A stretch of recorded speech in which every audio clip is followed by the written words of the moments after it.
Ya, karena sebagian kita di Indonesia ini ya nggak paham, meski pikir sholat berjamaah. Ya, imamnya dorong-dorongan. Imam harus ditetapkan, nggak boleh dorong-dorongan. Imam ditetapkan oleh pengurus masjid. Kapan komat? Ketika imam sudah maju. Jangan jamaah yang nyuruh, komat, komat, komat. Ini ada acara nih, nggak bisa. Imam yang punya hak kapan boleh komat, kapan tidak komat. Kalau komat masih sedikit, kata imam, imam yang punya hak. Ya. Kemudian Nabi SAW menyuruh kita di masjid khusyuk. Jangan ada, kata Nabi, jangan ganggu saudaramu dengan bacaan Quran. Sebagian kita, akhi, antara azan komat, muazzinnya malah baca sholawat. Kita mau sholat sudah terus gimana? Jadi saya memahami ada sebagian orang nggak nyaman gitu. Karena pelaksanaan sholat berjamaah belum sesuai dengan syariat Islam. Belum lagi kadang-kadang 1 jam sebelum azan, mikrofon udah ngaji, Pak. Ya, jam 4 subuh udah ngaji tuh. Gimana orang mau sholat tahajud di rumah? Ya, kemudian habis subuh ngaji lagi, Pak, mikrofon. Yang boleh keluar dari masjid apa saja sih, Pak? Kata ulama hanya azan dan qomat. Qomat pun diperselisihkan. Azan saja yang boleh keluar. Qomat, sebagai ulama berbeda pendapat. Ini qomat untuk siapa? Untuk yang di luar masjid atau yang di dalam masjid? Dalam masjid. Karena mereka yang berkepentingan ini udah mau qomat. Ada pun yang di luar masjid dan percuma. Ya kan? Tapi di Indonesia 1 jam sebelumnya. Sesudah sholat, mikrofon juga. Banyak orang merasa terganggu. Maka saya paham banyak orang lebih nyaman sholat di rumah. Kenapa? Karena pelaksanaan sholat berjamaah belum sesuai dengan, saya pernah ketemu Pak, supir Grab, supir online. Orang non-muslim. Dia bilang, Pak Ustadz, mungkin karena saya dijemput di masjid, menurut kami Islam ini agama berisik, Pak. Itu siang malam, itu ya mulai dari pengajian ibu-ibu, sampai kapan kita istirahat? Apa harus selalu teriak-teriak katanya? Islam yang seperti ini mereka pahami, Pak. Padahal Nabi SAW di masjid gak boleh suaramu jangan. Kenapa? Ada saudaramu yang sedang berdoa dan sholat. Tapi kita, akhi, Masya Allah, masjid ini, ya, gak bisa kita khusyuk. Bertetangga dengan masjid, banyak orang menghindari. Kenapa? Berisik, Ustaz. Saya ketemu ada seorang pilot. Ustaz, saya pindah. Saya punya bayi. Tapi jam 4 udah corong masjid itu keras banget. Habis maghrib sampai isya corong. 20 menit, 30 menit sebelum azan udah ngaji. Keras banget. Kita kalau ada tamu gak bisa ngapa-ngapain. Istrinya komplain ke pengurus masjid, Pak, tolong dikecilin, Pak. Bapak, ibu ini Islam atau setan? Katanya. Corong aja kok gini. Ya gimana? Orang mendengar Quran kan ada saatnya. Tidak setiap orang harus diperdengarkan Quran. Maka, akhi, berusahalah kita melaksanakan sholat berjamaah dengan baik, Pak. Saya di masjid dekat rumah saya pernah dijemput oleh salah satu supir yang ya belum ngaji gitu. Tapi dia bilang, Ustaz, saya setiap sholat di masjid Ustaz dekat rumah itu kayaknya lebih tenang, lebih khusyuk. Kenapa? Orang habis sholat, habis azan, tenang. Semuanya sibuk berdoa masing-masing, gak ada yang ngobrol. Terus sholatnya rapat, nyaman. Bacaan imamnya, Masya Allah, kayak Ustaz kita tadi, enak, nikmat. Nggak terlalu lama, juga nggak terlalu cepat.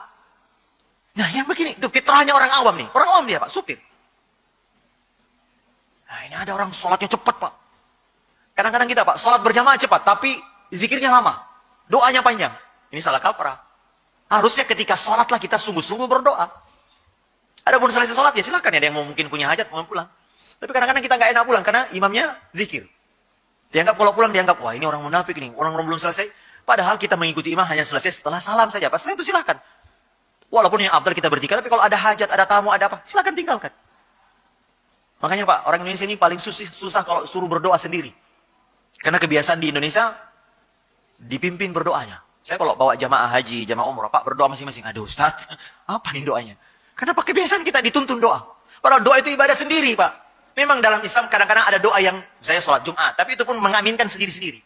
Gak usah ngangkat tangan. Sholat istisqa, khutbah, ya boleh kita berdoa. Imamnya berdoa, kita aminkan dalam hati. Atau imam sedikit diri. Tapi selebihnya, doa masing-masing. Apa yang terjadi, Pak? Kita ini kadang-kadang kalau suruh berdoa ketika wukuf di Arafah, ya coba lihat, Pak, Bapak yang pernah haji. Kalau di kemah Indonesia, itu kalau wukuf, Pak, perang speaker. Wah, ustadznya yang baca doa, jamaahnya tidur. Adapun kita seharusnya, Pak, sebetulnya adalah khusyuk sendiri berdoa. Itu yang baik. Maka banyak orang awam, Pak, ketika masuk masjid, ngeper masuk, ini apaan? Tapi lihat, fitrahnya orang ini, Pak. Orang kayak ada tatonya. Kok kayaknya lebih enak ya sholat itu. Kalau dia jemput saya itu senang sholat ini. Masjidnya bersih, tenang, nggak ada suara anak-anaknya, kita juga rapikan. Ini buat orang ini. Tapi kalau orang yang nggak tahu agama masuk masjid, ini suara berisik, ini orang ini, ya jelas, Pak. Saat saya lebih nyaman di rumah, saya paham. Tapi itu juga keliru. Berusaha sholat berjamaah, karena kalau jamaah pendapat yang kuat wajib hukumnya. Ada yang mengatakan sunnah muakkad, tapi pendapat yang kuat menurut kami adalah wajib hukumnya. Berdosa Anda kalau sholat di rumah nggak ada uzur. Nah, namun jadi satu sisi saya paham, Pak, banyak orang nggak lebih nyaman, tapi satu sisi juga banyak pelaksanaan sholat berjamaah yang tidak sesuai dengan. Antara azan qomat cepat, Pak. Dia azan, dia manggil kita, dia yang ninggalin kita, Pak. Ya kan? Oh iya, Allah salah kan dimanggil tuh. Kita datang ya udah Al-Fatihah. Ya beri, kata Nabi, beri kesempatan orang mandi. Alhamdulillah di masjid kita ini berapa menit, Ustaz? Antara azan qomat untuk subuh. 20 menit, Masya Allah, Pak. Apalagi yang tinggal di atas. Ya, Masya Allah, enak, nikmat. Kita datang udah selesai. Jadi orang malas, Pak, berjamaah. Mungkin ada orang yang punya toko, harus tutup dulu, ini dulu, baru kemudian. Kan yang memanggil kita soalnya azan, Pak. Itu kan suara panggil. Kasih waktu orang mungkin tutup toko dulu, berwudu dulu, jalan kaki dulu. Kira-kira 15 menit, udah, baru kita qomat. Tapi azan qomat, dia sholat sunnah sendiri, langsung qomat sendiri. Ya pantas, Pak.